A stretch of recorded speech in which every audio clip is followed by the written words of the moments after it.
recording? Yep. All right, so welcome back. This is the DJ Slider Ride podcast. I'm trying to do something different with the music, so I came in talking first. I want to do because do you watch that show Invincible? No, I haven't. Oh yeah, so they don't. His name is Invincible, so they don't say his name. Oh, They just kind of like at the beginning of the show, every time when someone's talking about him, they're just like, "Who did this?" I think, and then they just show the title screen where it's like Invincible instead of saying his name, they just do it.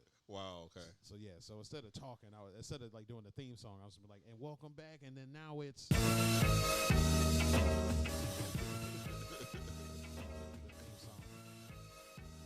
It's back. It's the DJ Slider by podcast. Because I would come on like, and then you're not wearing headphones, but you heard the thing. I would come on like a black DJ at a black radio station, like, oh yeah, here it is. Yeah. On the 92.2 on the red line. Yeah, 92.2 is back as DJ Slider by with the hits, nothing but the hits, and oh yeah, that's giving me an idea for I'm gonna do a Game of Thrones series. A bunch of tweets about Game of Thrones and stuff like that, just to kind of just to put it out there. And then the show was coming back at the end of the year, the little one of the little things, one of the stories from Game of Thrones. So Okay. I want to be ready for it. It's going to be called Sir Duncan the Tall. Or do you keep up with Game of Thrones at all? Not really. I mean, you're talking about Twitter or X, whatever. Some people post on it. I see some here and there, but I don't really keep up with it like that. Don't really watch any of it. No. Okay. All right. It's kind of entertaining, but it depends on what you're into. You got to Game of Thrones is the type of show where you got to give away a lot of stuff. You got to be like, okay, I don't mind this child being somebody attempted murdering this child to kind of get over. Well, I know some pretty crazy stuff on it. The clips that I see here and there, like, it's interesting. I've yet to go the route of binge watching Game of Thrones or anything like that. But yeah, I know could be some crazy stuff going on over there. Yeah. So no, they a lot of concepts, but it's not. Game of Thrones is not a bad show. It's an entertaining show. Right. Speaking of entertaining shows, do you watch the White? Oh yeah, I'll introduce you. You are Andrew. Yeah, Andrew Drew Lips, whatever you want to call it, you know. Yeah. What's your internet name on it? Is it Chi-Town Social? Chicago Anti-Social. Yeah, that's on a couple of sites or social medias. I don't have a straight up internet identity at the moment, but I'm working on that. Okay, yeah, you got to work on a brand. That's what. Yes, you got to incorporate yourself, type thing. So yeah, working on that for sure. Yeah, I was talking to somebody who didn't know what they're talking about yesterday, and they were just like, "Yeah, you got to brand yourself." And I was People like, be throwing it out there, just saying it, like not anything behind it. Like, man, you better brand yourself. You know, you got to make yourself to a whole nother thing. Yeah. Yeah, some people don't know what the fuck they're talking about at all when they say that shit. Right. It's just like, no, you don't. Yeah, you don't really get what you mean with that. And it's like, I'm branding myself. I'm doing more than you're doing. Yes, you're just regurgitating some shit you got off of like social media, off of Instagram or something. That's it. Yeah. No, you reach a point where you it kind of sucks. Like you wish you can realize it later, but like when you're earlier Right. in life, because you look back at it like this motherfucker was the most negative person ever. I probably would have went to Yale if I wasn't listening to them. Yeah. No, that's absolutely. You deal with certain people and you look back in that retrospect type thing. It's like you can kind of like point out instances where you should have went one direction instead of the one that you went, or you should have did this, or not listen to this person, or not let these people really get in your head about stuff. Yeah, or now it's just getting the fuck away from people who are negative. Who people tell you can't do something. Right. And it's just like, nah, let me kind of stay away from people. And it's some comedians where I'm just like, yeah, let me I'll talk about doing my podcast more and stuff, and they're just like, well, you got to buy the right equipment and all that stuff. And it's just like, bitch, I already got it. You saw when I pulled it out how dusty it was. Right, This but you shit's got dusty it. as hell. If Yeah. they ain't got it at all, they're trying to tell you what you need to be doing. Yeah, and it's always this stupid ass information. You don't know what the fuck you're talking about. Right. You gotta get the right information, bro. You gotta get the right equipment. How you gonna you don't even know what I got, bitch. Baby, get the right equipment, better do some test runs, you gotta do this. Like, you ain't did none of this shit. You trying to give me a whole like song and dance, a whole laundry list of things I need to be doing that you got off of a meme or something that you read on Facebook. No, or I was telling you about the ungrateful I had ungrateful company over yesterday. And I was talking to the one person. It was two people. One was cool. The other person, I was like, yeah, man, we can record something, put it on Tubi. Right. And then the person person that don't know what the fuck they're talking about was like, you know, you can't do Tubi. You got to be on Netflix. You got to get on Hulu. And then I was just like, both of those things, all those other platforms need you to have certain cameras Yeah. to be on there to what they say, like this is a Netflix approved. And so that's extra money that we don't got. Right. And then they were like, well, that's where it comes to sponsorship. Everybody need a sponsor. You got to get a sponsor. And I was like, oh, okay, now you're telling niggas to get sponsors. Like, it's just, all right. And then I wanted to be like, what type of sponsor you got? Like, it's Right. just, How'd you get the sponsor then? You want me to get some sponsors? Put me on, bro. Well, how you get the sponsors? I don't know what you're talking about. And then there's like a sponsor, like, and then there's certain sponsors you got to be doing or saying what they want you to say. Like, Exactly. yeah, I can't get Johnson Johnson to be a sponsor for me, and then I'm up here talk about blowing up buildings and shit or just something extreme. They're gonna be like, hey, we don't need that type of shit associated with us. So yeah, it was just people just be talking about shit. They don't have no, they just say it. I blame ESPN. I don't know, did we talk about that the one time? Oh shit, hey. Oh, I muted myself by mistake. I knew I sounded shitty. Did we talk about that before? With ESPN, no, it doesn't sound familiar. I would say basically ESPN is kind of ruining it ruined the way people talk to each other. Now everybody thinks they got to have a point counterpoint. Everybody thinks we on some kind of show, some kind of TV show where they get points for having counterpoints. A whole debate, a whole back and forth about something. Yeah, and it's like I'm not here to debate, you know, with nobody with no goofy sweater on or you know, somebody that you know, just in a weird ass situation. Like it's not a debate; it's just a conversation. I can see if you disagree, but you can tell people reach to find some kind of point to tell you, and it's getting out of hand now. Yeah, and to blatantly go against your point or whatever you're trying to talk about. Well, actually, if you ain't know, and you're like, it's not that serious. Let me just a little back and forth, a little combo. That's it. Yeah, no. Yesterday, this girl was like, she was trying to argue that white privilege is not white supremacy, and then there's no white supremacy. Oh yeah. And she was like, and then I was like, white privilege is white supremacy. We don't got to get into it too much, but I feel like if somebody has a privilege, like if a white person can steal a bagel, and they get away with it, but then if you and me stole the bagel, we get 10 years. Right. That's white supremacy. That ain't privilege. That's not right. Absolutely. She was just, and that's when I realized she was on bullshit the whole night, but I was like, this bitch is arguing for white supremacy. Like, it was just, she was like, white privilege is different, and then like, and I felt like if it would have went longer, she would have said we had black privilege or something. Like, and I'm like, the infamous black card.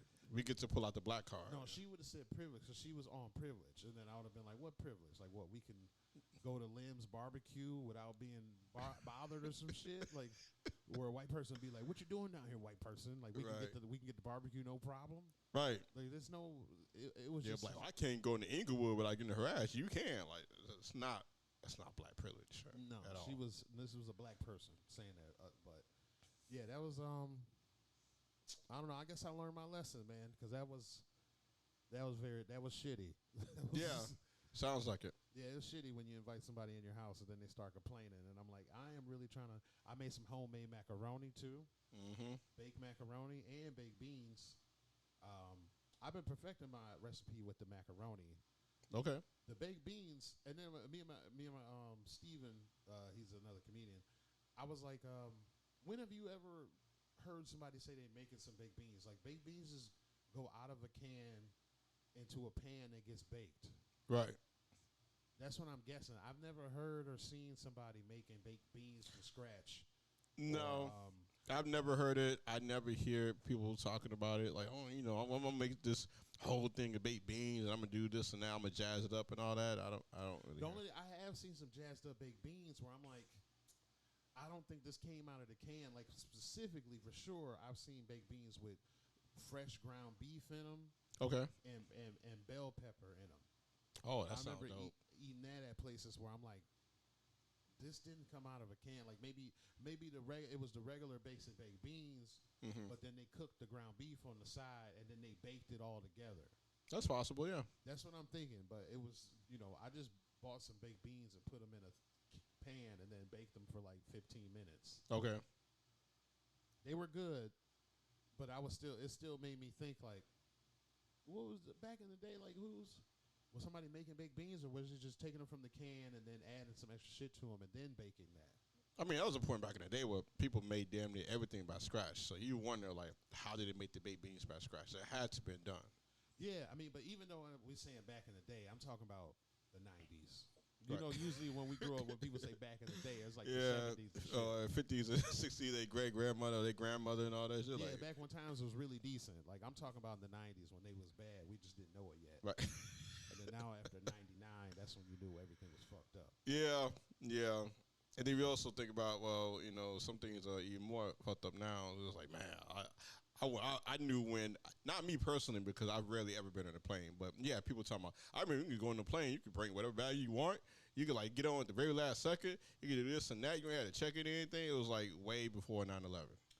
Yeah, no, they but people don't talk about some of these planes was getting hijacked and stuff. Like Tariq Nasheed talks about, in the 70s, people was hijacking planes, and I know it wasn't an all-day thing or everyday thing, but just things were more lax. Right. I don't like the way security is now, and it shouldn't be like this now. Mm-hmm. But yeah, but I know it was a little bit lax.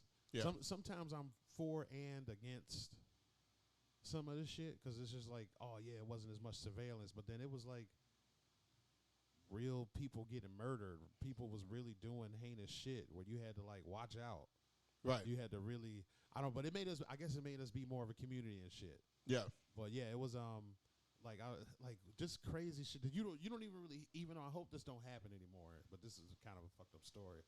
I remember a kid from my church. My mom was like, Corey not going. I think his name. I'm not using his full name, but so and so's not gonna be here. They were walking to school, and some man walked in front of them and then like revealed himself. This was like in Detroit. Right. And so they was, it was just like, oh shit, like that's wild. And so Yeah. he was like, wasn't walking to school for a week and shit. Mm-hmm. It's like you don't really hear about that now. And then there's all kinds of cameras and shit. Like this is gonna be on a camera that's on somebody that's on the block. Like with the blue lights and shit. Right. You know what I'm saying? No, I got you. And also, and I tell my own son this, like, in those days, parents were a little more lax. We're letting their teens or preteens just like kind of walk around, like go to school by themselves or go to certain places by themselves. Versus now, not obviously kids are getting snatched up back then, but it's probably a little more sense of urgency with that now than it was back in those days. So I can totally see that happening. Yeah. No, and I do. Does your son ride the train at all? Ride the train or buses by himself? No, we're not at that point. I remember when I first moved here and I saw some kids on the train. It can be scary, but I'm like, that builds a good sense of independence. It does, yeah. I was doing it at like 12 or 13 myself. My mother, I lived south, but I would go downtown. I would go up north to movie theaters and different Chicago, places you gotta, by myself. you got to remember, you got to say the city because it's people all over the in world Chicago, listening right? to this. Yeah, here in Chi-Town, yeah. We're talking about like the early to mid 90s, something like around that time. I would be going to these places by myself, and I couldn't fathom now have my own kid do the same thing. But yeah, to that sense of urgency, the sense of independence, you do get those things by just like, I wasn't even worried about stuff back then. I was just like going from point A to point B. I wasn't worried about predators and this happening and that happening, but I was always mindful about what I was doing and where I was at. I mean, low key, because that's how I did. I was on a mission last night where I was like, if something bad, how like now you just have that adult mind, and I'm like, I felt like sometimes I do have that little kid mind. Mm-hmm. I'm just going to get some pizza. Right. I was literally going to get some discounted pizza, but it was at 10 o'clock at night, and I'm taking the bus south to Chicago Avenue in Holman. Right. And then I'm taking it from Holman to Western, where the pizza is at. And then I was just like, this is a janky ass route. Like when I'm on that bus, because it's like heroin addicts and shit on that bus, and then you waiting at the corner of Chicago for a moment. Right. And I'm like, this is the iffiest corner in the world.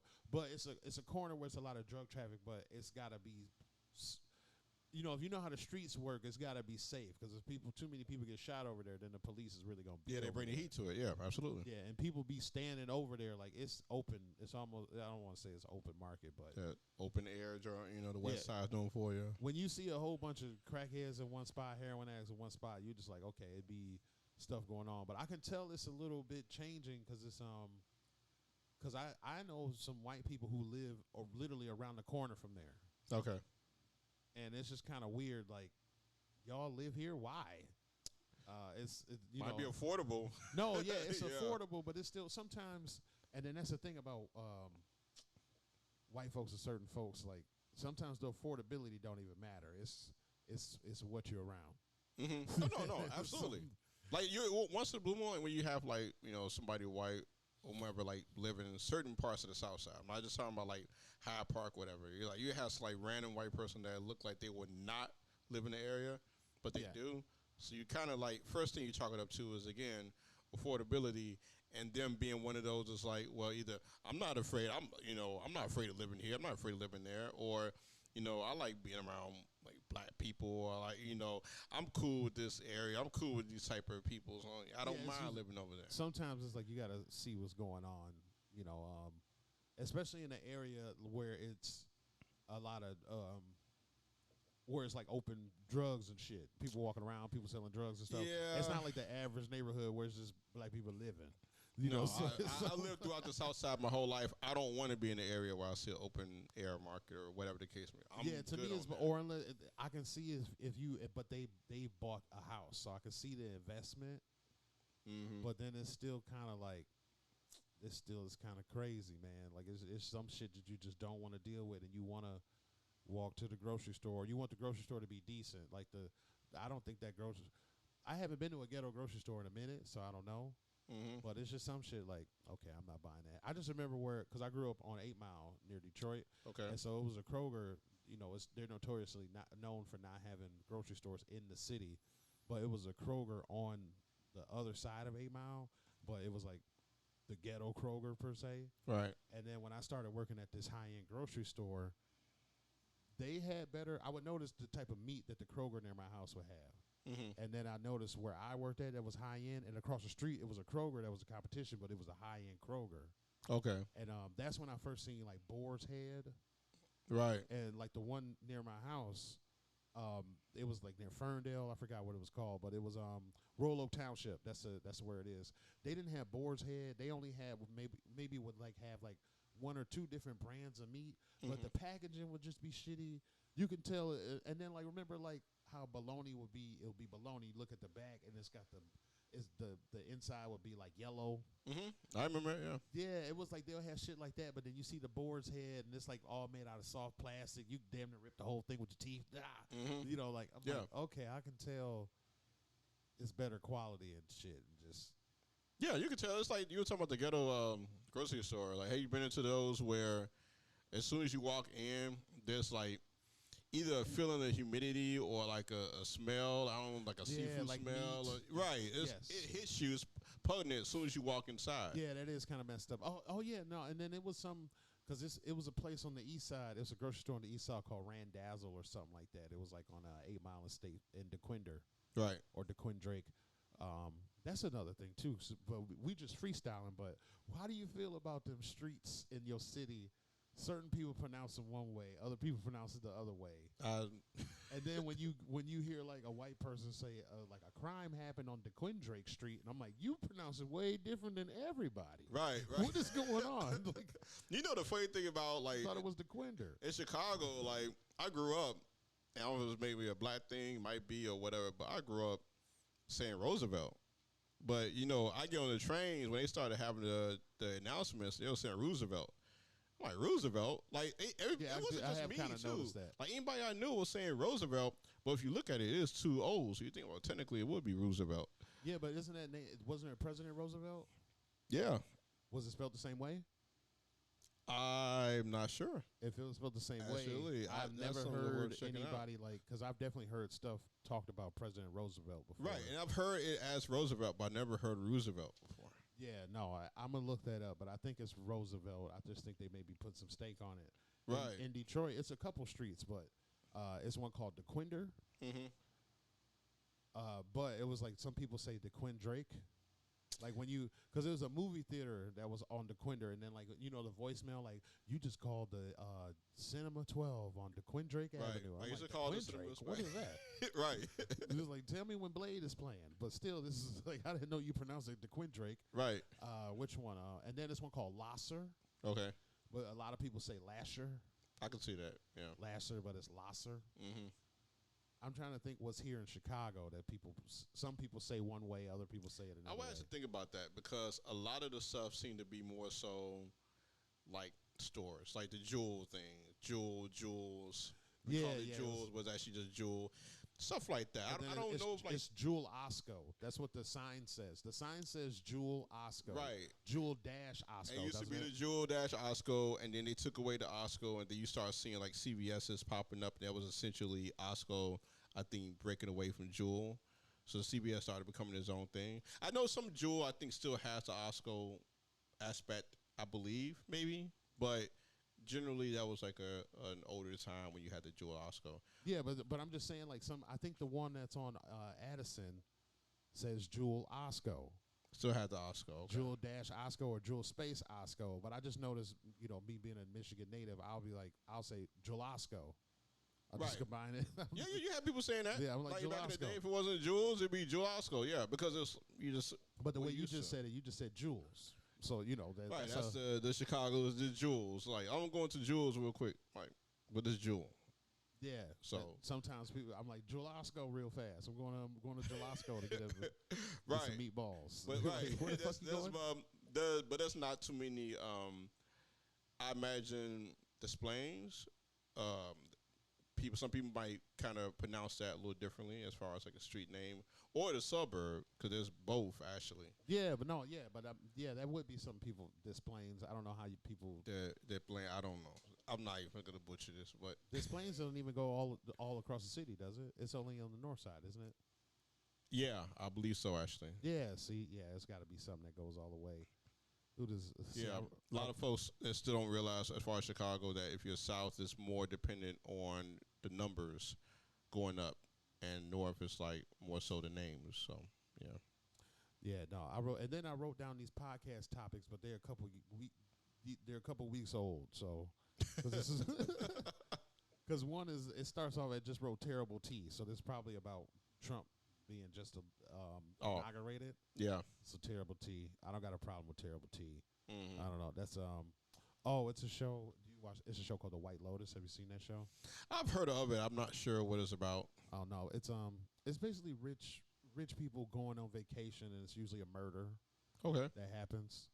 But sometimes I was telling people it's hard to relate. Like when you live in a hard life, it's hard to watch rich people being in Thailand being like, oh my God, like, so my dad just sold his company and we're out here celebrating, and oh, what happened to the woman down the hall? I think she got murdered. It's just like, exactly. Yeah, I'm like, we're not related to that as poor folk. That's poverty level individuals here. We can't really relate to that aspect of life. Yeah, or it's just most of the show is just rich people doing leisure shit, and then it's a murder, and then it's a murder because somebody's jealous of somebody. Yeah. Or something. But it's just like, and it becomes a murder mystery. People not minding their own business, and they feel they gotta like all of a sudden try to solve this shit. Yeah, but no, it's but it's one beautiful scene where this lady, she's got friends that she always growing up with, and she moved to Austin, and then they're having like that. I'm trying to find the word for it. It's like that gaslighting. These are all like rich white ladies, and they were trying to gaslight her. Like, yeah, I can't believe you just moved down there. You're with those awful people. Right. And then she was like, "What's awful about them?" And she was like, because you're in Texas, right? And this is like all that Bible stuff. You be going to church with them? And then she was like, "Yeah." And then they was like, "Well, ain't it weird?"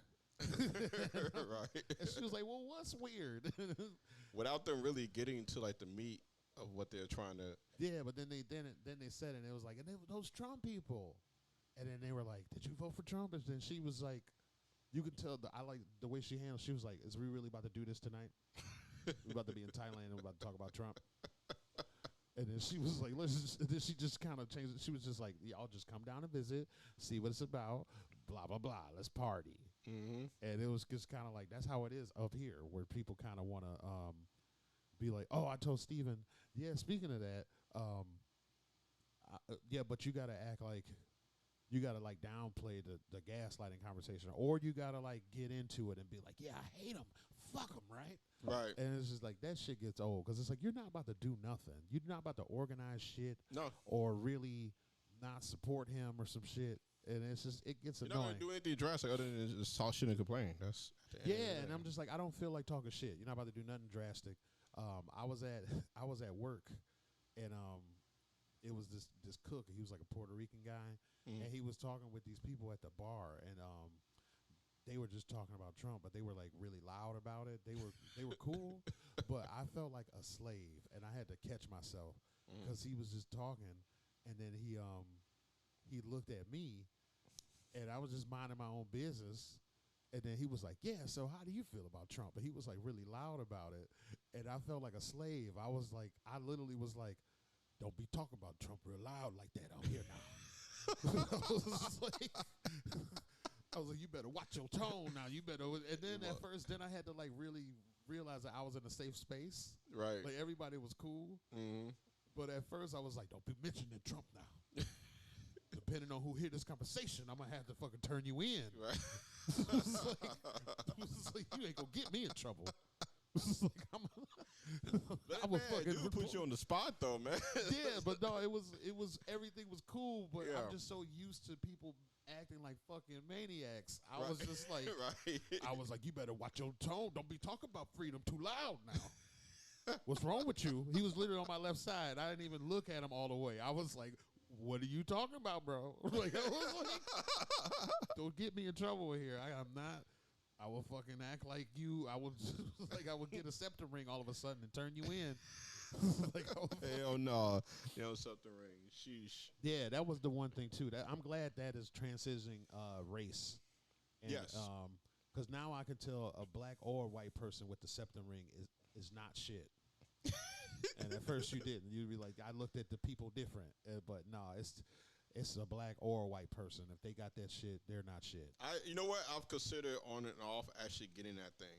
No, But man. I don't. what is like what it stands for at this point? What is associated with? I'm starting to think well. anything going on with your nose. You put any kind of nose ring in, you're on bullshit. But Right. especially that septum one, it's always something goofy or silly or ridiculous. Yeah, it is something outlandish. Whether it's like in the mind state, something that they gotta say, or something they're doing, or something they're trying to project. Yeah, the prostitution should be legal and taught in school. It's just like, okay. It's just like, get the fuck out of here, all right? Like, it's always from a motherfucker They're like talking about you. doing that in Illinois though. Yeah. The sex work thing, No, that's a slippery slope, and it's always from people who are kind of fucked up in the head that say that shit. Because you never get down to the nitty gritty. Like, what is this? What's the age limit? What's the? Right. You're gonna make people be like, man, it's gonna be 16-year-olds. I can't wait till I turn 17, because then I'm gonna just be a sex worker. And Yeah, I'm gonna get this Like- money. yeah, I'm like, nah, it's a slippery slope. It's not. It can't be like that. We gotta. It should be things that's talked about, but it ain't like how you talking, bitch. It ain't no. It should be taught in schools. It's very empowering, and then it's just like, wow. Nah. While she works at a restaurant with you, and and then it's just like, well, why don't you go out there and stand on the corner and do it then, bitch, and get the fuck out of here. Set It's up a your pizza camera, place. Set up your camera, do your OnlyFans, and that's that. No, or stand on the corner and be out there with the real prostitutes. You would not be like, this shit should be legal. Like, no, it's people. Your life is in danger every time you're out there. Yes. And it's just That's no, the real reality of it right there. Yeah. no, or every time you're dealing with people that you shouldn't. That people, motherfuckers are weird. Yeah. And so it's just like, we got to be teaching men and women to get money a regular way. Because if that's your only way and you're dealing with fucking crazy people, then your outlook on men is crazy. But you're dealing with the most extreme people Yeah. with that. You're setting them up for failure, man. Set yourself up for failure if you do that. Yeah, so no, not that. I wrote down Twitch wife. We never talked about that, but I don't know. I dislike her. Twitch is he was the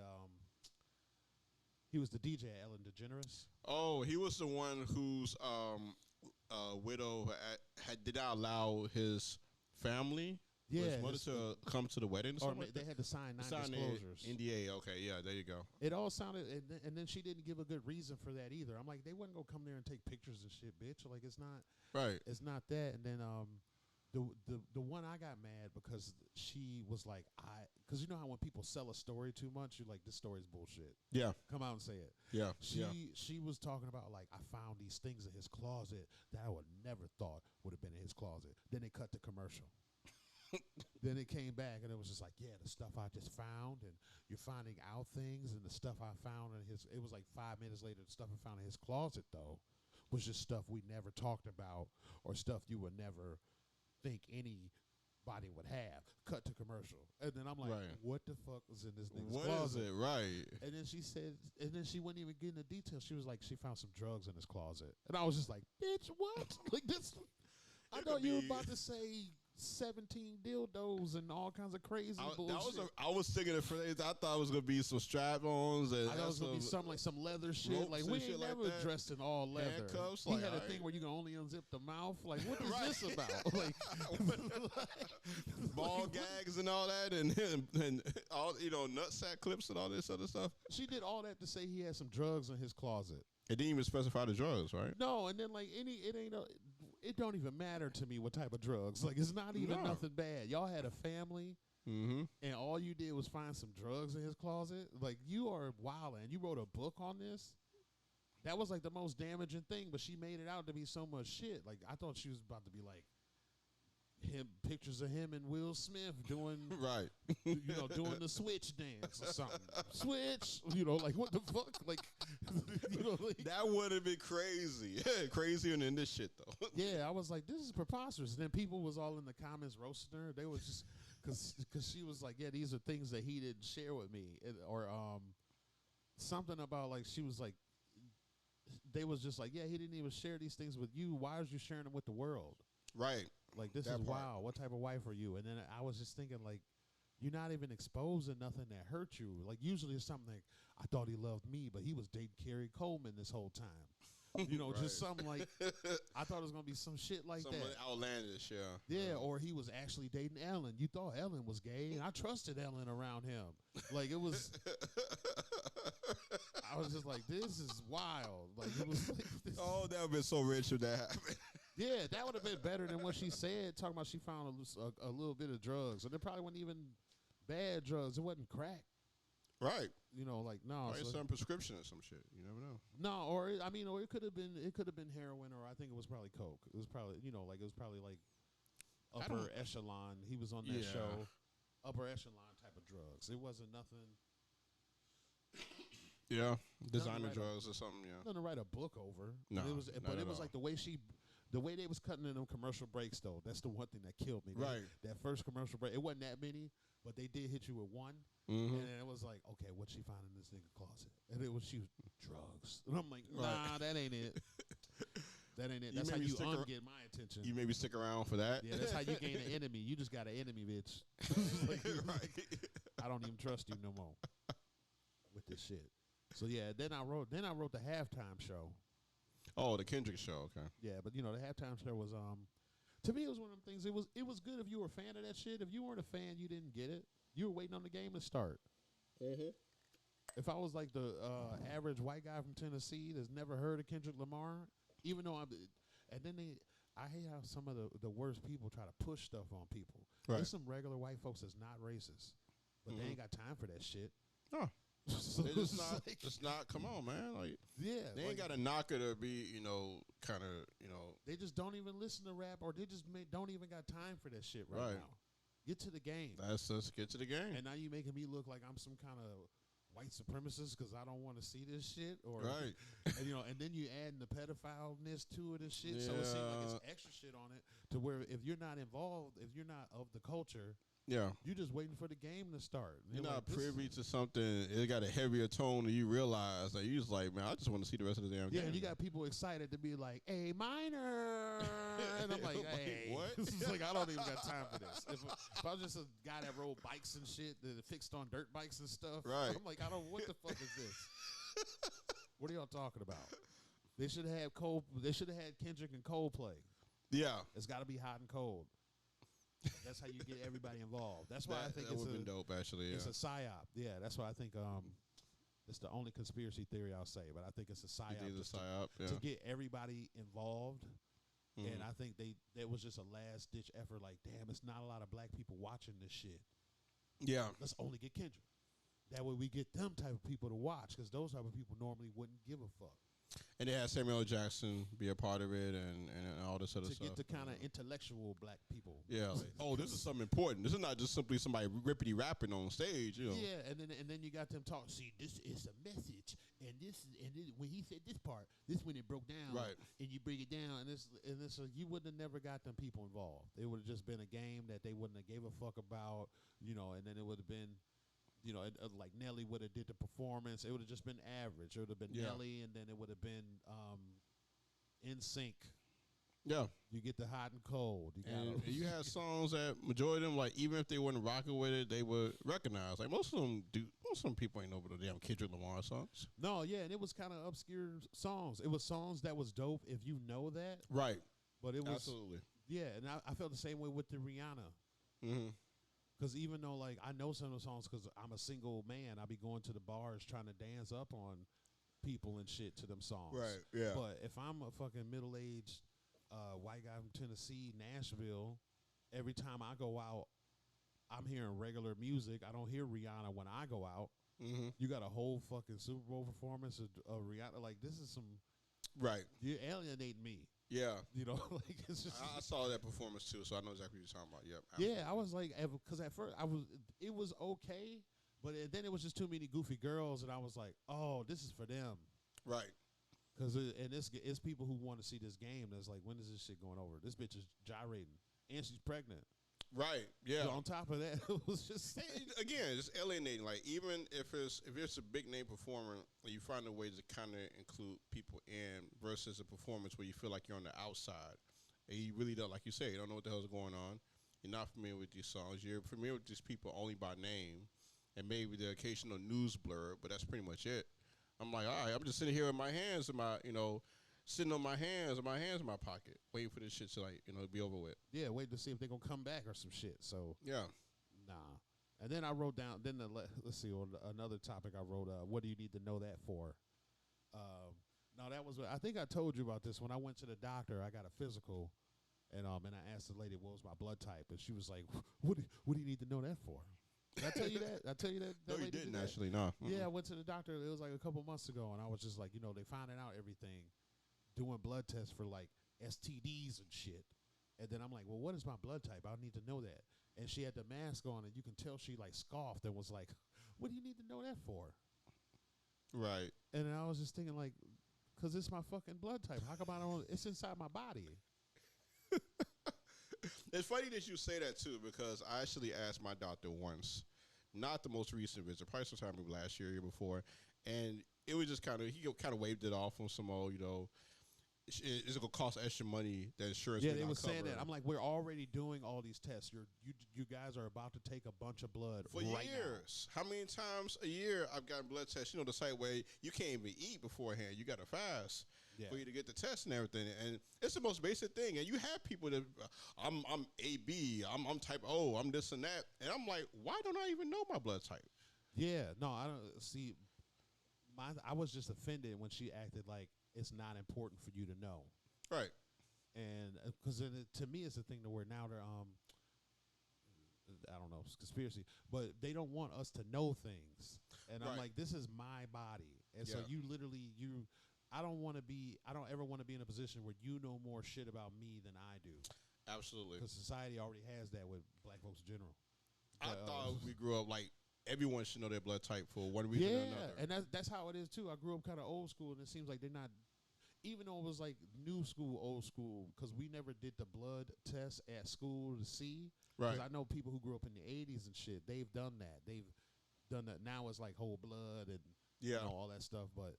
Yeah, it was kind of weird, but then they ended up doing it, and they was talking about it cost more, but I'm like, well, rake it into the cost of the STD test then, bitch. What is this? Right, exactly. You tell me if I don't have AIDS, but then you can't tell me my blood type? Right. And then they told it to me, but it was like a whole, like, it was literally like no exaggerating, like a 5-minute conversation. Just to tell you you're No, type just type B? Why do you need to know that? Oh. It was on that, why do you need to know that? A lot of people don't really need to know it. It's not a big deal.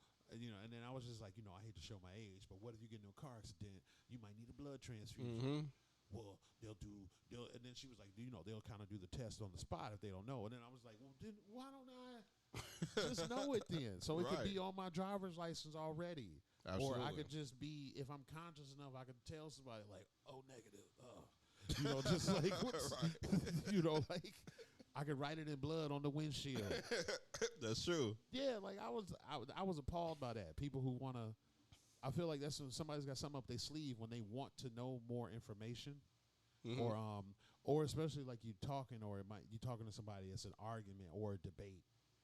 I'm trying to find a term for this, but they play Russian roulette. They argue off of you most likely don't know this, so I'm gonna argue hard about it. And then when you mention it, then they're surprised. Then they're like, "Well, who told you that? Right. Who told you that Right. shit?" How'd you find this out? Like, what are you talking about? Yeah, it's usually when somebody's cheating or something, and they're just like, "I've never done nothing to you. Every time I go out, I tell you exactly where the fuck I'm at. Mhm. You tripping?" And then it's just like, "No, because I know for sure on Friday you was at so and so house." And then if they were, they're like, "Who told you that?" Right. Yeah. You know, it's You like- see this on the talk shows and all that. Like, how'd you find that out? What you know? and then all they do is just find out so they can close up a loose end. And you could be like, "Bitch, I saw it on your Snapchat, the location on there." Mm-hmm. Oh, I'm gonna turn Snapchat off. So you watching me now? Then it turned into that. That's when I'm like, okay. Start deflecting. Yep. Absolutely. Yeah, so that's what I'm like. When people do that, how do you what you want to know that for? I'm like, oh, okay, you was about to do some fuck shit, Right. or it's some fuck shit down the road for people who don't know their blood type. Yep. And no, I don't want to be in no mishaps or no arguments with that. Have you ever donated blood? You know how they had the blood drives. And all No, that no, stuff? I haven't, but I know you'll find out there. And I feel like that's the type of experience where you'll really remember your blood type then, because don't they take it and then they tell you? And yeah, I've I never done assume, that. Yeah. I've never done that, but I know that's where you. I feel like you'll remember it then, because you'll just Yes. go, "Oh shit, okay, yeah, they told me I was this, and so I'll remember it." And it's free too. So it's like versus it costs so much to even find out a blood type. Yeah, that was the thing that's pissing me off too, and I knew that. Yeah. I know that you can donate it for free. I know there's crackheads and people who donate plasma all the time to get money for bullshit. I've done that. Yeah. For sure. Yeah, but you're not a I did crackhead. that. Right, definitely not on that. But gift cards, money, and things like that nature. So yeah, absolutely. Yeah, no, I thought that was some bullshit. So no, and then I wrote down these black movies. It's a girl at my job that she's like young. She's like 24, 23, and so it's a lot of movies that she just hasn't seen, and it was kind of weird. Mm-hmm. And so yeah, it was like I'm gonna write this list down of movies. I'm trying to think of more because there's only 5 movies on here. Oh, this is great because I had a playful conversation with my coworkers. This black woman that's around my age, because I'm like, we're talking about my so-called black card or whether or not she would be revoked. Oh, there's she was one of certain- them? There's certain movies, playfully. Oh, Because there's okay. movies that you would think a black person, a black man have seen, and I have not seen them. It's some movies for me that I'm proud of not seeing, and I'm glad. Like what? For example, Color Purple. Color Purple. I was a kid when I saw it. My mother would like make mentions of it and mention Whoopi Goldberg and all that stuff. People would watch silly. it around me when I was little, and then I Mhm. would always. I'm glad I was little enough to find something else to do. Yeah, Ninja Turtles was popping. I got these Ninja Turtle action figures. yeah, I'm about to actually go over here and use my imagination. yeah. Or I got Walkman with headphones. Right. And I remember when my grandma bought me the Walkman, where you didn't have to take the tape out and flip it. It had like a switch where you could just switch to the other side. Oh, I forgot about those. Yeah. Yeah, and then sometimes they had a radio built into it too. That's when you thought you was I just used to like killing. those. Yeah. You was like, I got the radio and my tapes, bitch. Mhm. I don't need you. You get tired of the tape? Listen to the radio. Turn that shit on. Yeah, let me listen to what they talk about on Yeah, Alabama what's radio. WGCI playing? All right, they got the new Nelly song. All right, cool. Let's move on. The new R. Kelly, Trapped in the Closet, 58. All right, let's go ahead. Yeah, no, it was Listen so no. I'm glad I never seen shit like that, because some of that shit is just, to me, it's a lot of bullshit. It's a lot of like bullshit, the kind of Right. narratives that they put in your mind Well, that you don't need, that be coming every day. And Yeah. I don't need this at an early age in a movie that you claim is monumental, but it's not monumental. People don't watch that shit. It's not a must watch. I'm glad I seen Malcolm X at an early age. That was with I Denzel was Washington and in stuff. 7th grade, and at the Catholic school I was going to, and they took us to over in Hyde Park when it was the older Hyde Park movie theater versus what they have now, the Harper Theater that took it over. Okay. They took us on a school trip to see Malcolm X, and that was dope. They had it in the big auditorium with the big screen, and just to like see that, as part of with my peers and all that sort of stuff, it was just kind of cool to see. It was just really dope. Yeah, but it was just something where you can see, even though it's still traumatizing to see somebody get shot like that at the end, Right. but just to be, just the positivity, him making himself better, him like the guy being like, "You putting this shit in your head, boy. This fucking up your head." Yeah. You know, and it's just like I gotta wash it out. Like, no, it's bad. If It you was gotta that wash this shit act, out, right? it You is got bad. sad because you took the journey of. It was a long movie, so you took the journey to see how Malcolm X became Malcolm X, and to see his demise like that. That's one thing versus seeing something that's like chronically depressing, or you get out Yeah. of it and now don't get any kind of good feeling out of watching it whatsoever. Yes, yes, exactly. And so it's just it's some shit. Even getting older, I just never sought out. I'm gonna sit down and watch Color Purple and really see what it's about. I never felt that way. Yeah, no, not that. I worked at a movie theater when Precious came out. So it was like, you know how you got to walk in and clean up the popcorn and shit. Yeah. So you would always see the end of a movie, or you would see like the beginning of a movie. You would just walk in, like make sure it's straight, everybody's sitting down. Yeah. You know, but then especially if it's a day where you can just do whatever you want to do, you in there watching most of the movie. Right. So it was just when Precious was there, and you would just walk in on certain parts, and I was just like, "Yo, I'll never watch this movie." There was some shit in there. Yeah, absolutely. Yeah, I didn't even see it. And then but it made it to the point where like this movie's so awful. When is someone gonna sit down and watch this? Or like, you know how you said you went? It was a class trip to go see Malcolm X because you learned Yes. about Malcolm X. Absolutely. There is no, and I hope to God it wasn't, but a class trip where we gonna all see Precious. You know what I'm saying? Or like when we Because you can't get to these kids where's the main point and the main reason for them to sit and watch this. Like again, but just even regular people like right. me and my girl, or like I told you, I didn't even name these movies yet. Precious ain't on this list Thank God. of movies. Yeah, and she was probably like 2 years old when Precious came out. But this is like 2012. Yeah. So yeah, that girl was probably like, she wasn't old enough to see Precious. But yeah, it was, you know, it was just like shit like that. Where like, yeah. was it some other movies that you haven't seen that she was like, you got to take your black. It's some movies like you got to see Harlem Nights. You know, you know or- what, man? I ain't gonna lie. That's bits and pieces, but I've never fully seen, and that's something that I always wanted to go back and like really sit down and watch. I just never done it. Love Jones. That's a good, you know, at a certain, I guess, a certain era. Love Jones, Love and Basketball. It's movies I just never really cared so much to see. Yeah. But I have more of an interest in it now that I'm older and really realizing why they're impactful. Yeah, no, I wouldn't mind seeing them now. And then I got then I and my other things I wrote highbrow versus lowbrow because it's like a lot of times with black comedy or whatever, it's known to be more lowbrow stuff. Yes. Even though we have highbrow, like what we're doing right now, this would be Absolutely. considered highbrow. The way Not we, no lower common denominator type thing. Yeah. yeah, where it's just like sometimes that's why I really like I like some podcasts, but it's just the lowbrow shit with black podcasts would be like, this a bad bitch.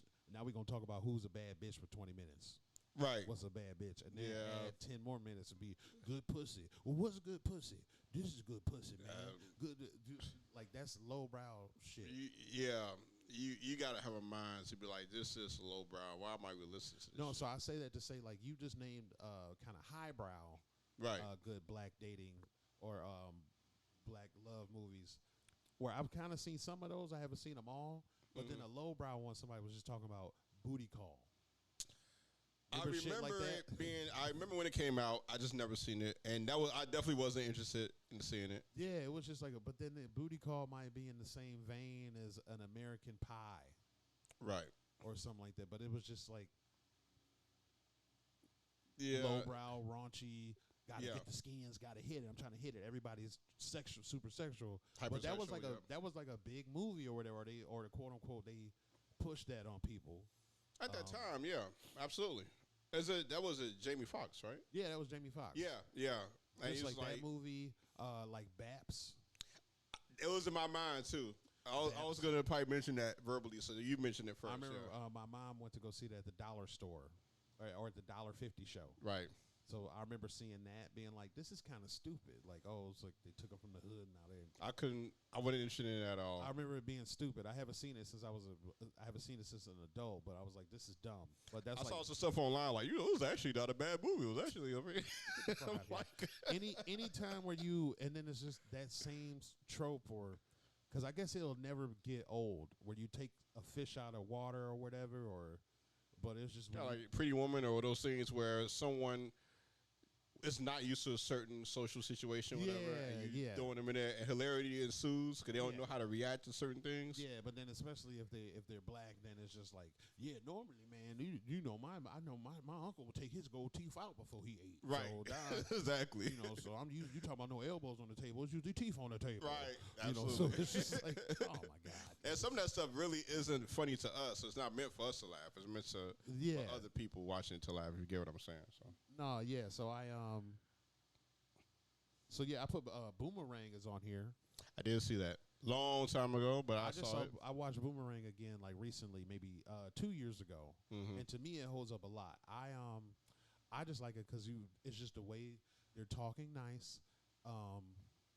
It's like maybe 1 or 2 points where they're talking like, oh, you get that girl, you get the skins, and then Eddie Murphy's character is like, hey man, don't talk so crash.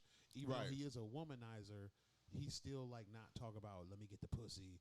I'm trying to hit it. He's not even talking like that. Right. It's just a lot of stuff that's assumed, but he's not saying. And then I love how and then like it was just mostly black people on the screen. You never really see any white folks. And then there's people that got good jobs. Like they just every professionals and all that stuff. Yeah, they're professional. Every time you see them, they're either at work and you can tell it's a great job, or when you see them, they're all working out at the gym, but then like they got the workout stuff on, and then they know how to dress. Yeah, no, they dress fly regular. It wasn't nothing outlandish. It was regular. Then when you go to their different apartments, like Eddie Murphy had a really nice loft. It was just nice. It wasn't like nothing stupid. It was just like nice, like Frasier. It reminded me of you know how you look at Frasier. Yeah, they're rich, but they're not like I'm rich, so blah blah blah. Right. It was just like, oh, this is how they live. That's how Boomerang felt. I like some nice things. I like a nice apartment or condo. It wasn't even talked about like it was a big deal. It was just like, this is how we live in. Yeah, you see it. He even ate dinner at one scene at his boy's house, and his boy had his family over, and he had John Witherspoon was his father and stuff. Okay. It was that scene, and then that was just like a nice house and stuff. You know, usually they'll have it to where the one guy got the rich house, but then you go to the other friend house and it's an apartment. They're like, oh damn, it's an apartment. Right. Yeah. You know, that one was cold. Like it was just that one was sweet. What's another one on here? The Inkwell. Do you remember that one? You seen that one? I haven't seen it. I remember it. Was that Lorenz Tate? Yeah, Lorenz Tate. Okay, I never Jada seen it. Pinkett was in it. I remember it. I remember when it came out though. To me, it's not bad, man. The Inkwell was and then I've seen that maybe 5 years ago. I kind of want to see it again, but I definitely seen it again recently since I moved to Chicago. Okay. Since I've had a awakened mind or whatever. No, I heard that was a good one. I actually do want to go back. I actually do want to see that. No, and then it has silly points too. It was like Lorenz Tate, and basically his family. I guess they would go to. They were visiting his mom had a sister who like had some money, and her husband had money, and they lived in Martha's Vineyard. I guess that's where it is. Okay. Martha's Vineyard, you know, like that's like the upper class people. Right. Absolutely. And so in the 70s, I think it probably still happened now because you know it's some black people that live up there.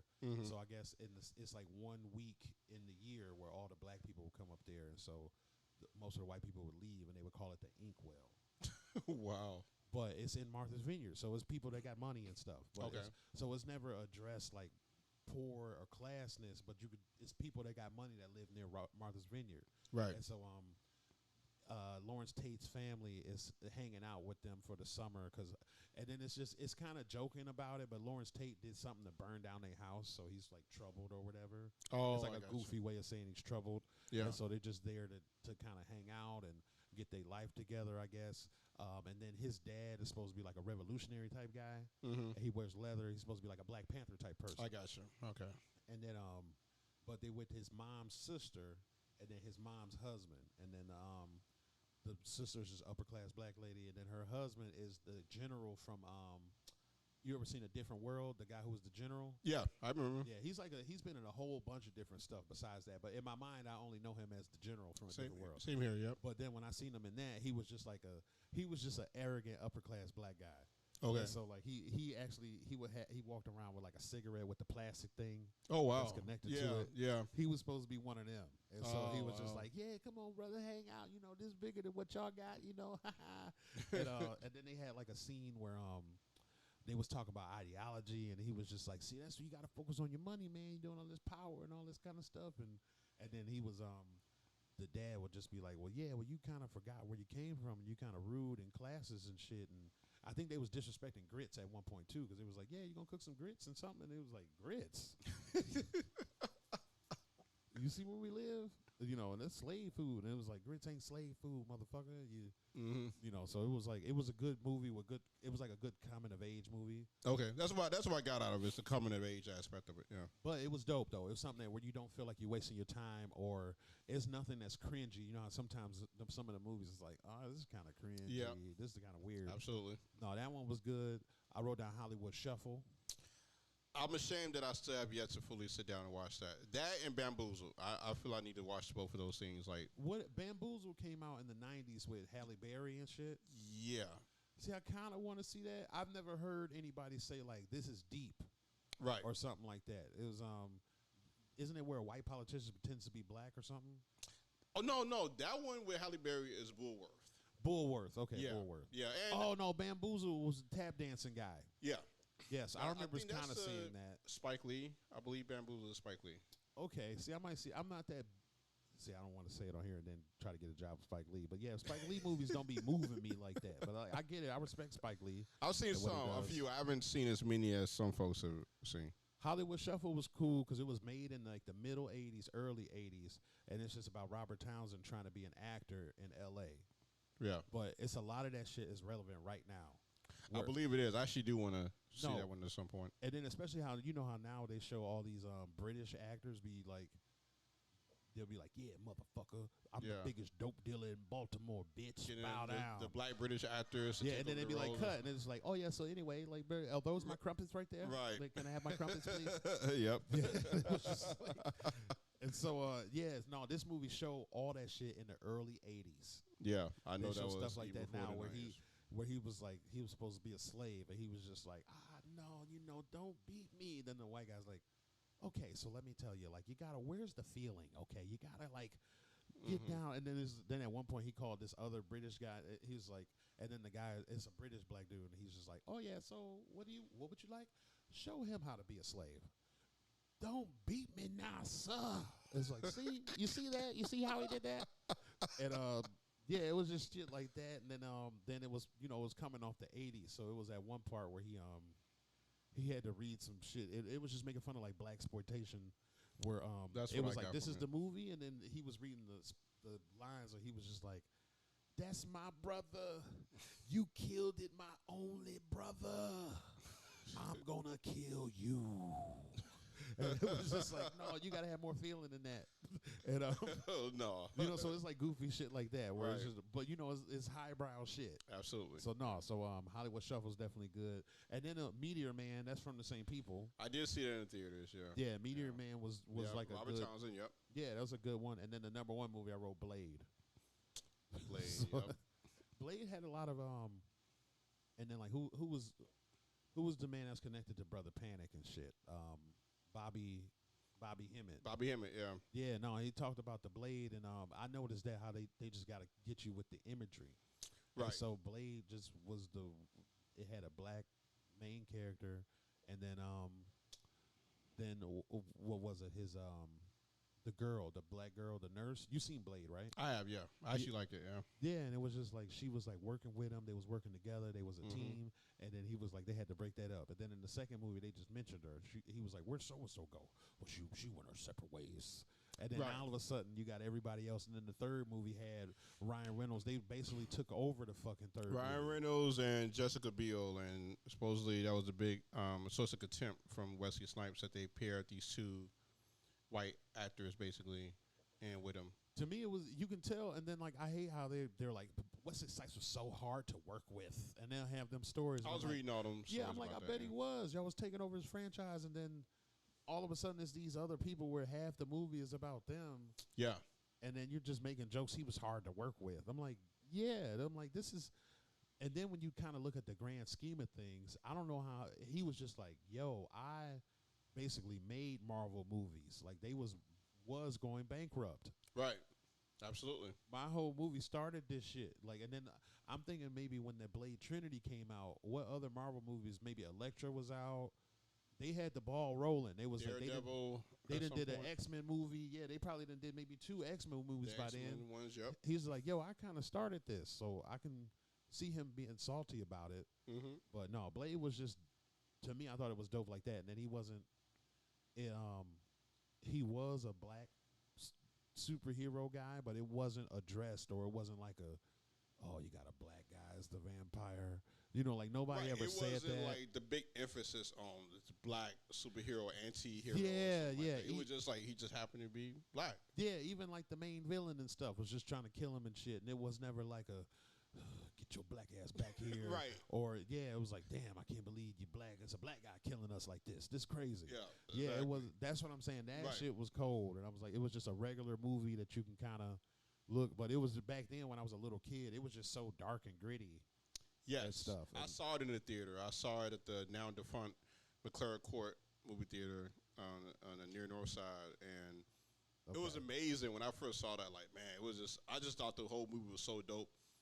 How stylized it was, you know, the grittiness, like you were saying, of it, that one opening scene with the bloodbath. Yeah, that one. Yeah, it's some scenes is just iconic. You'll always remember. It's drawing, and then I like it. It wasn't too traumatizing. It was nothing crazy. Like Right. a lot of people would remember Pulp Fiction. A man is getting raped. That's He my really- favorite movie, yeah. But yeah, that scene in particular is pretty. To me, it's not my. It's too many. When it's a lot of goofy people that like something, it'll make me walk away from it. Right. And so it's so many weird, goofy people that's like, I love me some Pulp Fiction, man. And then you wonder, like, why they love it. Yeah, What it's is the just like, reasoning for nah, like I don't it? want to see nobody, man or woman. I don't want to see it, especially the way it's presented. Like it's a surprise. Like, oh, look, oh, man, it ain't, man, it ain't, Yeah, man, it ain't, yeah. man. I had a coworker. Like, it was like, okay. Was a middle-aged, like a little older than me, black man coworker recently was talking about movies and his favorite movies and all that. He loved anything that Spike Lee did.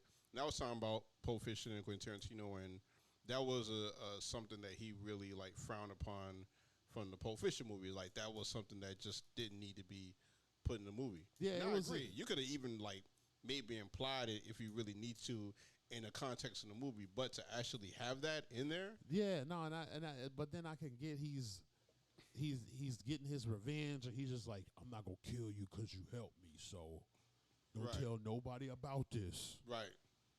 And you could go. Your LA privileges is gone. You know, Yeah. just like, okay, this is motherfucker. Along with the movie having like 18 N-words throughout the whole movie with the hard ER and all this other stuff. So yeah. Yeah, no, some of it, I'm just like, I don't even you know, I'm like, I'm not that big of a fan of this shit. But it was just when people say that, and I'm like, what else do you like about it? Because that's when I'm always doing my investigation. Like, what parts do you like about it? Bring up the parts. Right. You know, because Parts. it's some interesting parts. The Royale with cheese and shit, but it's just when, you know, like I don't want to see nobody get raped, bro. That's not it. Yeah. Like, I so guarantee you almost no one who went in there cold and didn't know about it walked into there expecting that. I mean, what is it? That got me really into movies and independent cinema when I first saw it in theater, but I saw it when I was like 13, 14 years old. And I expect to see no shit like that. I'm like, what the? Are you serious? Yeah, and see, that's back then when it's hard to cleanse your palate and shit. You seen that? Yeah.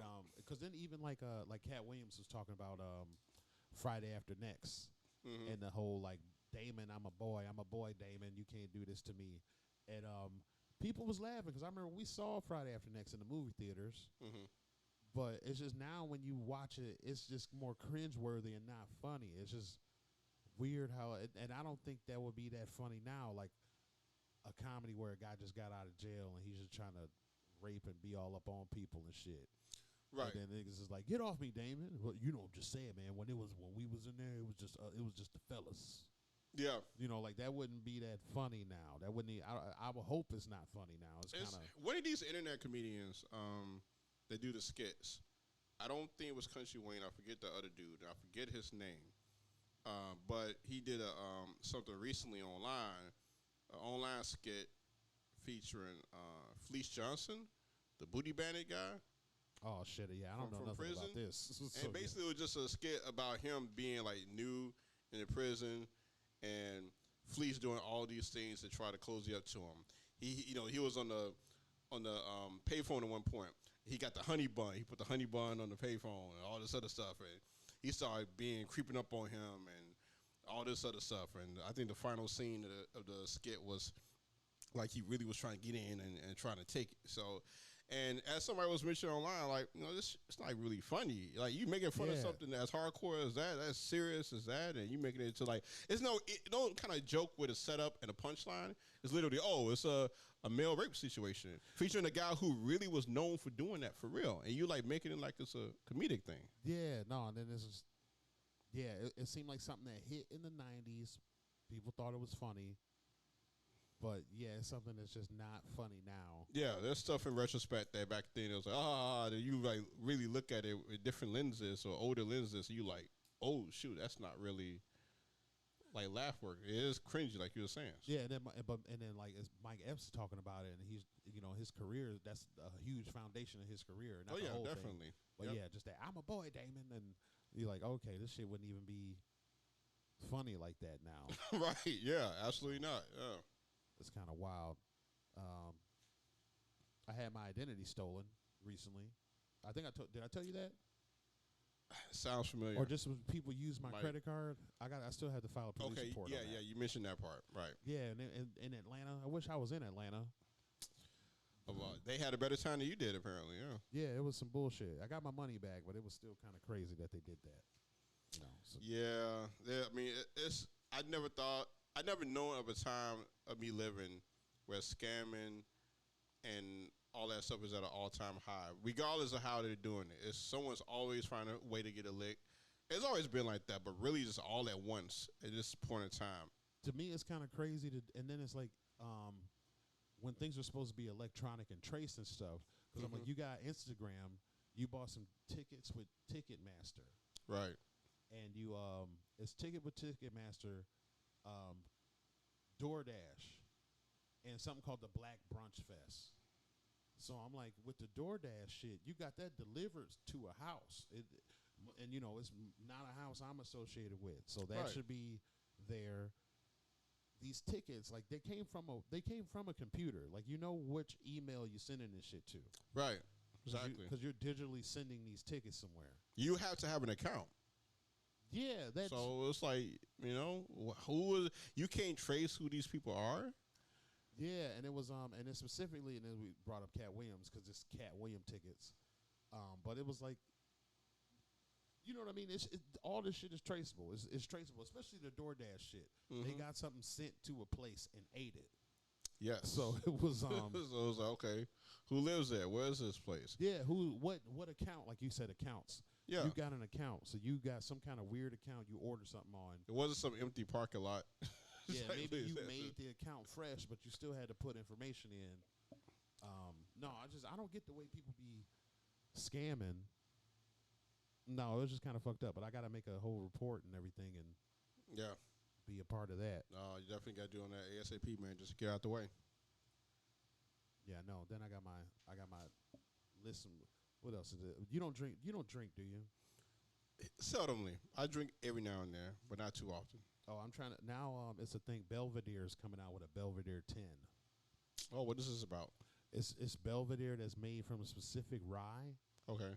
And then it's supposed to be aged for 10 years or something like that. But when you look up the price, let me Google this, because when you look up the price, it's $150.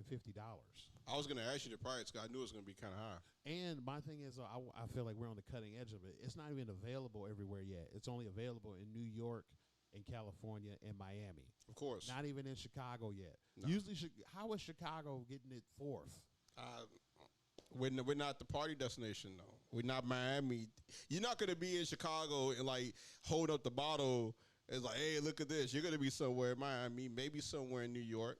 No, definitely out there in Cali. Oh, look at this. Look at this right here. $150. Look. No, that is true, but it's still kind of like, damn. So if Chicago ain't got it, then right. You in Cincinnati, Ohio, you got some money to spend, but I can't be on Rush Street.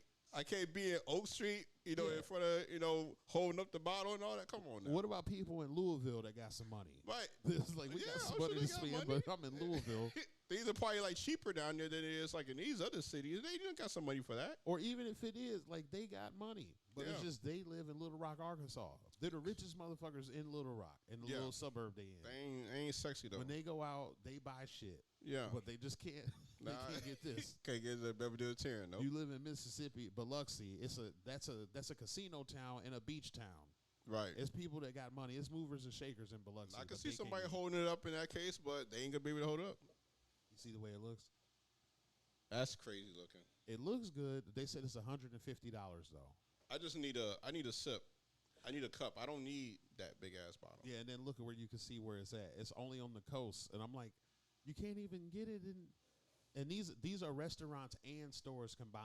If you separate them by stores, it'll be lower. Okay. So yeah, it's not even. You can't even get it. Let me do shops. You gotta hop on YouTube and see. It's only 4 shops. It's only 4 liquor stores where you can get it. That's crazy. I want to see some influencers on YouTube to see which ones already have it. There's somebody I've already looked. Nobody. That's why I was like, I'm trying to be one of the first ones. Wow. I'd imagine somebody already had YouTube. Like, look at this, man. You gonna take a sip? Nobody. Literally, all the homies in the room. I already did it already. It was like they were the only people who've done it. You can tell it's people in Miami and stuff, and they didn't do a full video. They just did one where they just kind of recorded the bottle and stuff. Of course. And then it's only 2 videos where people were talking about it. But they're like officially from Belvedere, or they were at a Belvedere thing. Okay. Where I'm like, I need to hear some regular people. I need some regular ass people who bought it, who's sipping it, who's sharing it, who's like, look, is it really worth this? I don't know about that. Like, have you seen content for this guy, Mr. Lux? Basically, it's a black brother. He's bald, and he goes to all of like the high end restaurants and eat the high-end foods. And did he be doing too much? I think I seen him get kicked out of a... He does, actually. Yeah, he got kicked out of a place where it was like unlimited lobsters, and I'm like... Yes, and I was just thinking, like, what is he doing with the lobsters? They say he basically trashes and stuff. Most of the people, I think, said it where, like, he'll eat a little bit for the, for the camera or whatever. And then throw it away. See, you can't do that kind of shit, man. Yeah. Yeah, no, I like... He was like the type that would have something on this Belvedere 10, Okay, yeah. And then I think he's in Vegas. He looked like he was in Vegas with all of that. I figured it's somewhere out there, out west. So. Yeah, they don't even have this shit in Vegas yet. That's the one thing I'm like, that's amazing, right? I could see that out in Vegas. Absolutely, yeah. I've never been on the forefront. That's why I'm like, I really want to be on the forefront. I really want to go to an event. And then you think, like, how you said Chicago's not really a party type known for that. Right. So this is only going to be in the Gold Coast. Yep. At the Trump Tower. Yep, Streeterville. And it's a place across the street from the Trump Tower called the London House. Okay, yeah, I know what you're talking about. The London House had this type of shit. The London House had Casa Azul bottles I have never seen before. Okay. And it was like, and I worked at a tequila place where over, it was the whiskey and tequila place. It's over 300, 400 different bottles of tequila and mezcal. But then they had this Casa Azul bottle I've never seen before. It was like they had a Casa Azul green bottle. It was like the mezcal or something. Okay. It was crazy. I'm about to... You remember the pricing on that? Yeah, no, the pricing was... let's see if I can... I'll show it to you. So, yeah, so this is Casa Azul. Look, see, and that's the Uber Eats. All right, there you go, Target. See, Casa Azul, it looks like a porcelain thing. You see how it says 160? Yeah, I see. All it is like an añejo, or it's a reposado tequila. It's not bad. It is good. The one thing I compare it to that I thought was kind of crazy, if you ever had everybody loves the George Clooney shit. I know what you're talking about. It tastes just like that, but the George Clooney has like a bite where like the Casa Azul would just be smooth the whole time. Okay. When I had it, I was like, they taste the same. Like maybe they even used, because the George Clooney shit is like not natural. So I feel like they used this as a base, and they were like, let's get as close as we can to this shit. Because I'm like, they did it. This is close, and I feel like that's why people fuck with the George Clooney. I'm like, because they're like, oh, this tastes just like it. It's just got that little burn, and then you just got to get drunk, and then all of a sudden, you don't. It's not like that no more. So let me see the different bottles of this. But yeah, it's only a few places where there'll be super high end stuff. And then the one joke, I was just like, how much? What makes vodka more than $40? Right. You know, you get some Grey Goose. There is a level, so it's Popov, it's the cheap shit, and then maybe Absolute is nearer the cheap stuff. Okay. But once you get above Absolute, you know, when you get to Chopin and Grey Goose and Belvedere, I don't get. But it's made out of different shit though. Like Grey Goose is made from grapes, Chopin is made from potatoes, and then the Belvedere is made from grains. Oh, okay. I didn't know that. Yeah, so it's they'll be made from different stuff, but it'll still be vodka. Right. You know, so that's the one thing I'm like, I need to go on a serious taste test, or I might like when we get done with this. I have the Costco vodka that's basically like Tito's. Mm-hmm. I think that's made from wheat or grains or something. Then I got some other shit that's like Absolute. You know, but yeah, it needs to be a taste test or something. Have you been to any of these? You know how Chicago several times a year we have like different tastings, like there'd be rum tastings, rum events.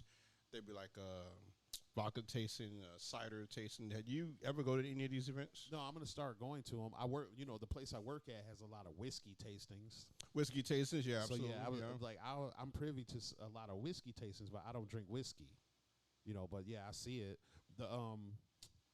I'm willing to go to them, and that's why I've been really on this Belvedere shit. Like, hey, y'all are probably going to have some vodka tastings. You have to have tastings of this because it's got to justify spending $100 and something for it. Right. So I want to see. Absolutely. But then look at this. These three different bottles. They had bottles like that of the Casazuls, just the different colors. Oh, wow. But then you see it's talking about $1,300 for all those three. I see that for the bundle, yeah. Yeah, so. No, or for sure, here's one right here. What is this? Casazul. It's Mezcal. What's so different about this Mezcal? It's not even saying what's different about it. But then this bottle is $300 by itself. You see it? Like that, the London House place will have shit like this. Okay. So a place like this will have that Belvedere. Right. This would be the place you want to get it from, yeah. Yeah, but then I don't know, man. You're making me want to hit up a Benny's. I mean, yeah, I couldn't. Like you were saying with Chicago, I could see it, even if it was like one exclusive location. I'm like, okay, you would think one place would have it at least.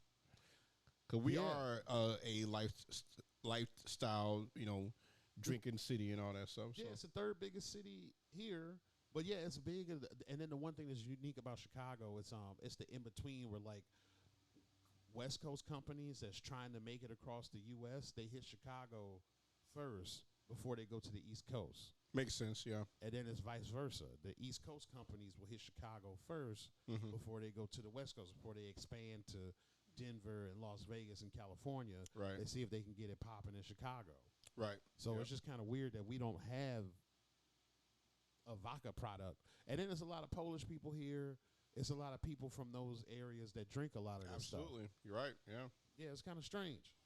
Yep. So no, you got a big thing. It's whether it's London House or some other institution that's like that's trying to get that, you know. And obviously on Belvedere, we're not there. She's gonna allow it, but you gotta think there's some places here that's trying to like actually actively get it at the moment. Yeah, they got to be trying to. And then I was going to show you this one other thing. We talk about. Sorry, you guys were talking about Belvedere, but hey, it's a podcast. What was it? Limited edition. Speaking of sponsorship, man, building that brand. Let's get the sponsorship from Belvedere. Let's go. Yeah, see what the stupid bitch was talking about yesterday. Yeah, that's we're on that path. Yeah, without trying. No, what is it? See, no, because they're only showing because they make a regular Belvedere, but then a couple years ago they had one that was like Belvedere. One was made from. It was like one was called Belvedere Lake and one was called Forest, and one was made from materials that were near a lake, and the other one was made from shit that was near a forest. I was just like, okay. I'm like, when did people buy this? It's like, who are they targeting with this? This stuff right here. And I'm like, and then I worked with it. When I brought it up, this one guy was like, oh, I worked at a place called ABBA, and we had an espresso martini that was made out of this shit. Wow. So that sounds good. Yeah. But how was it successful? I think it was, martini. but then the place called Abba is known for their expensive cocktails. It's an expensive place. Okay. So I I'm got like, you. we couldn't have that. Our espresso martini is $15. Right. So if we got and there he said it was 27 or something like that. Because then you Gotcha. could say it's made with the Belvedere Forest. Okay. You can't do that. So my thing is just why even make a product like this? Who was drinking this shit? Maybe it's a telltale sign. That's why they haven't brought the most expensive product they ever made to Chicago yet. Mm-hmm. Maybe the vodka drinkers are over there, on the east. That's something I want to do too, because I don't know. Vodka gets no love. Vodka and gin don't get any love, and I'd rather drink those than drink whiskey. That's true. I mean, even I'm not a big drinker like that, but you hear about the whiskeys, the cognacs. You may hear about some rum here and there. You don't hear enough about vodka. You hear about tequila. You don't hear much about vodka. You barely hear about gin. The only thing I've been doing with this research, it is a lot of differences you can get into. Well, I don't even want to say a lot of differences because I want to see what's the difference. But then, like how this one is made with, I'm trying to say one is made with diamond rye and the other one's made with, I don't know. The other one's made with some other shit. Let's see. Yeah, one was made with some kind of diamond rye. The other one's made with rye cultivated on the shores of a glacier lake. So it's just like, how do you tell the difference between the different ryes? Right. When it's vodka and it's supposed to be clear. It all sounds good, man. That's Yeah, and what then it like is. Chopin, and then usually, see, and I don't even want to speak ignorance, but this is, you normally, when somebody mentions potato vodka, you don't think of nothing expensive. Right. But Chopin vodka costs just as much as Belvedere and Grey Goose. It's like it's a $50 bottle. Okay. And when I worked at Tavern on Rush, that kind of older class, they mentioned Chopin by name. It's something, how like you can tell like these people like this. This is a staple, or this was a staple. Right. It was too many motherfuckers with gray hair that was like when they talk about vodka, and then I'm thinking they're gonna go Grey Goose. Chopin. It made me put some respect on Chopin. I was like, okay, I Right. never really heard of Chopin, but it's some high end shit. And then I saw the price. It was just the fact that we had it. I knew it was good, Mm-hmm. but then I saw that it was like $50. It would be right there next to Grey Goose and Belvedere, and I was like, oh, okay, so that's a high end potato vodka. The Belvedere is grain, and Grey Goose is like grape. Okay. That's You what know, it I actually passed Tavern on Rush a couple days ago, like when it was like really nice, or whatever. Just like walking down. Oh, the new one, yeah, they redid it. Yeah, and everyone's like eating outside on the patio, or whatever. What was your experience? Not you don't have to go too in depth, but No, to me, working I thought there. it was dope. It was you can tell they never really used to hire a lot of black people at all. Right. Now they're starting to change, and I think that helps out because they're losing they're losing numbers of regular white people they can hire. Okay. And so I think some of that woke bullshit works out in my favor. Like, even though this was when Tavern on Rush closed, the new place was supposed to be called the Bellevue, but I called it the Smell View because it just fucking stunk. Yeah. But they were like, because in the same area, so they were just like, yeah, we don't want. They were saying the quiet part out loud. Where normally Tavern on Rush would have never said this, Mm. but they was like, yeah, we don't want nobody with a whole bunch of tattoos. If you got Oh. piercings, Yeah. cover up the piercings. Mhm. That type of shit. Cover your tattoos, and we can get it cracking. Right. And it was just like half the white people in there were just like, oh my god, I can work at Local Square. Yeah. Have these tattoos. It was one girl. She had a tattoo on her neck. I didn't even know she had that tattoo until one day her makeup started to rub off because she Okay. had beige makeup on her neck. Oh. And then I was like, you got big ass cursive writing on your neck. And then it was just like, oh shit. So, but no, it was great working there. When it was Tavern on Rush, they give you cash. Okay. So no, just got cash.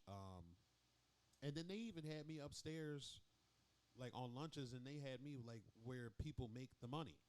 Oh, okay. So I was upstairs where the steakhouse stuff was at and shit. So it was a good experience. It was a Okay. good experience there. I felt like I wasn't like the head waiter or no shit like that. They had their favorites that you can tell.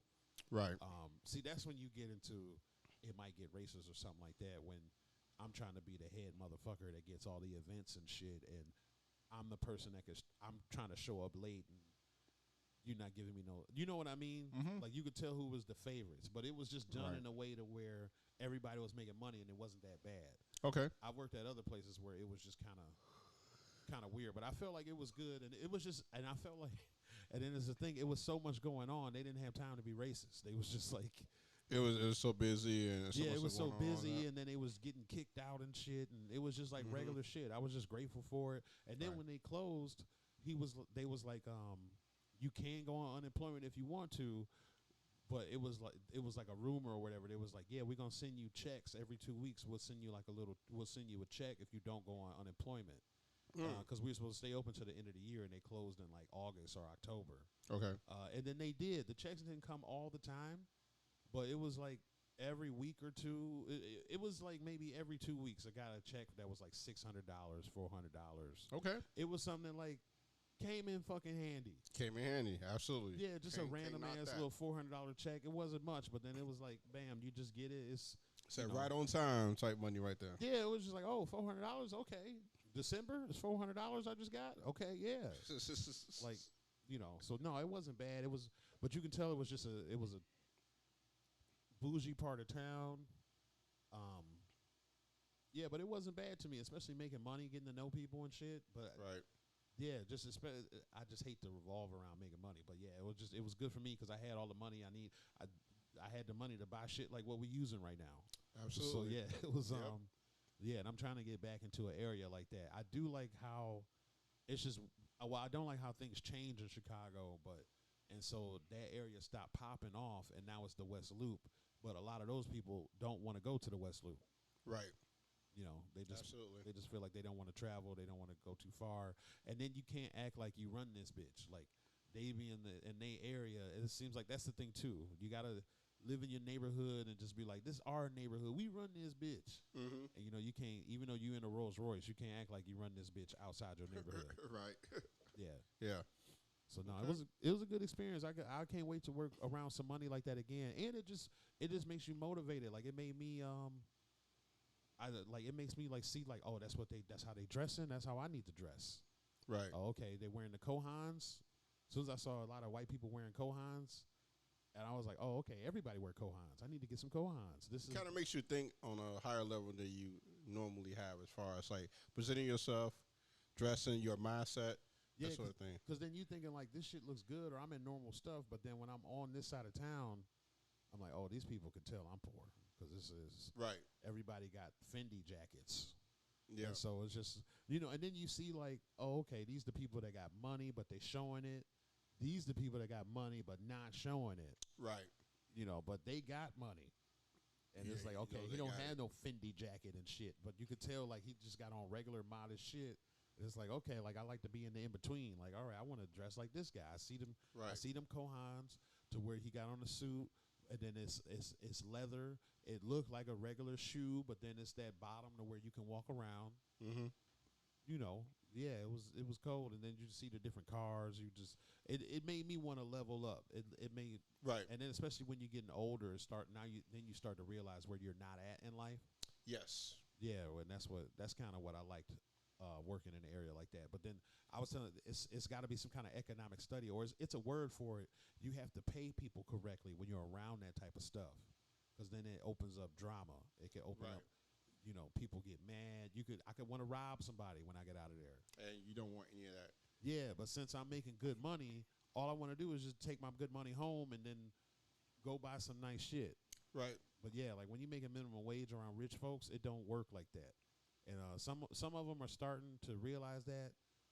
But yeah, it was just like where I'm from. Like when I worked in Birmingham, they had like a McDonald's and they'll have a Starbucks and shit. And it's just like them places. Sometimes they with the little 16-year-olds that live in the area, but it's usually people who travel to go to that. Okay. So it's like you got to be nice to poor people coming into your neighborhood. Right. And then it's a thing where people don't want poor people in their neighborhood. They don't want the bus route to go to a certain neighborhood. They don't want certain people to be there. That's true. But then it's like, who the fuck is gonna work at this Dunkin' Donuts? Yeah. You know what I'm saying? Absolutely. Yep. Yeah. So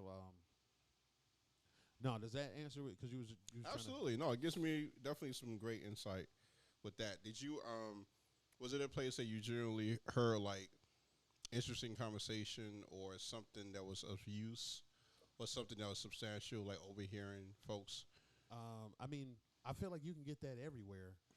Uh, yeah, you get that more around rich people if you listening long enough. Mm-hmm. But at the job I'm at now, it was this guy.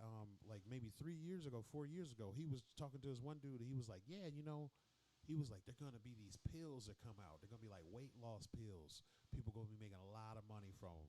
And then now it's this Ozempic shit and things like Ozempic. Yes. But this was like 3 years ago. He was just talking like, yeah, they're gonna come out with these weight loss pills that are gonna be like everywhere. Right. And then like we're older, so remember Oxycut? What was it? Hydroxycut? Yeah, I remember the commercials and Remember everything. that bullshit? They still throw a commercial out here and there, but yeah, I absolutely remember that. Yeah. Yeah, so it's like you've seen so many phases of pills and shit that people can take to get skinny and shit. Mm-hmm. And so it's like, oh, okay, people using the Ozempic now. And then just like little shit, like how the economy is changing. I heard one guy talking about it's that classic thing when the economy's bad for regular people, it's just going up for rich people. Right. They try to, in terms of like investment stuff, like, oh, this is a great time to put money in this. So it's a great time to buy like that. how I said, working at a high-end place. Right. They be crowded now because now people, that group of people have the money to just spend $600 on shit, $400. I heard one guy talking about the Porsche dealership, and I seen it. The Porsche dealership got bigger over the last 3 years. They've expanded. Okay. And then he works in the building that area, and he was just like, yeah, the Porsche guys, they asked for 23 more parking spots. So it's just like, oh, they about to get more merchandise. They about to get more Porsches for sale. Right. It's just like, what's going on to where they see like, oh, we about to sell some more Porsches. Let's get some more space. Mm-hmm. Even though I'm not at the point where that can help me out in a way. Well, no, you're making a great point because again, it's like, particularly for us regular people or poor people, whomever, it's like you hear doom and gloom when it comes to like financials at this point. But then, like you said, with this upper echelon people, is people in a certain tax bracket, it don't seem to be as bad for them, and you're wondering why that's the case. No, yeah, especially when it's just like and then them Porsches is a lot of them is one of a kind. Like like the average Chevy dealership, they'll get 15 different Silverados. You know what I'm saying? Maybe Right. different trims, but 15 more than a Toyota dealership will have at least 20 different Corollas. Like a Porsche dealership would probably only have like 3 different 911s on there. Right. Then they got the other thing where they got, with the Cayenne, they don't have 10 different Cayennes. Right. So for them to ask for 20 different parking spots, you get what I mean? I got you. Yeah, it was Absolutely. just like, oh, okay, y'all really plan on selling shit. Yeah. And then there's other people like, it's getting harder for us, man. I might have to find another third job. Right. So it's Exactly. So yeah, it's that's like, where's that in between lie? You know? I was about to. We got to find a quick way. This is the last thing. I want to just try to make more money off the internet. That's what we're doing this. I made a post today, and then I thought I was going to kill it, and I thought it was going to be good. I was joking about Alex Jones. Oh. And then the TikTok was like, this sound is banned or whatever. Maybe because I'm mentioning Alex Jones. I'm talking about the gay frogs and shit. Right. Oh, shoot. Gay frogs. What is this? But I just said a funny joke. Like, he always goes on rants. It was like a study where this black scientist found that it's a lot of shit in the water that he was giving it to these frogs, and it was changing the sex of the frogs. Oh, I didn't even know this. Oh. Yeah, basically it's a lot of stuff we eat, put estrogen in there, and we have Right. more Okay. I estrogen. got you. But Alex Jones went on this whole rant. He gone in a couple times where he was like, I just hate what the government is doing because they're turning the freaking frogs gay. And then I recorded it when I was on stage, and I was just like, yeah. And then people didn't laugh, and I was like, what are y'all, a bunch of gay-ass frogs? It was like and then I was like, my friend was in Atlanta a couple weeks ago. He said there was a whole bunch of black gay frogs on Grindr. So it was like, and, I'm offended as a gay frog myself. yeah, Tell this joke. As a black gay frog, This is not funny, sir. But yeah, it was like 2 seconds later, it was like, this sound is banned. It's just weird how that sound is banned, but then that video I was in last year that went viral, every time I try to use it, it says this sound is already used. You can't use it or whatever. You can't make no money off of it. It's not going to get pushed. But it's with other people that repost it. They don't do nothing extra to the video, and then they're getting millions of views too, hundreds of thousands of views, and then they don't do nothing to it, or all they do is just maybe lean in and point. Right. But then when I do something like that, it's like, hey, we can't use this. This is banned. Oh, the folks that they're pointing at it and make facial expressions. It was some of react? that. It was some people. It was a couple people did the. They act like they just pointed and then walk away. But they would still get hundreds of thousands of views. It was like the Kevin on Stage guy actually did an expose and shit. He added to the video so much to where his was different. But Okay. it was still, he showed me at the beginning. Yeah. But no, his was funny because they showed, and you know, you just think of stuff from the '90s when it was just like the guy was like, "What's the thing? Marriage or kids?" And then I was like, you know, because you and your wife still smokes crack together.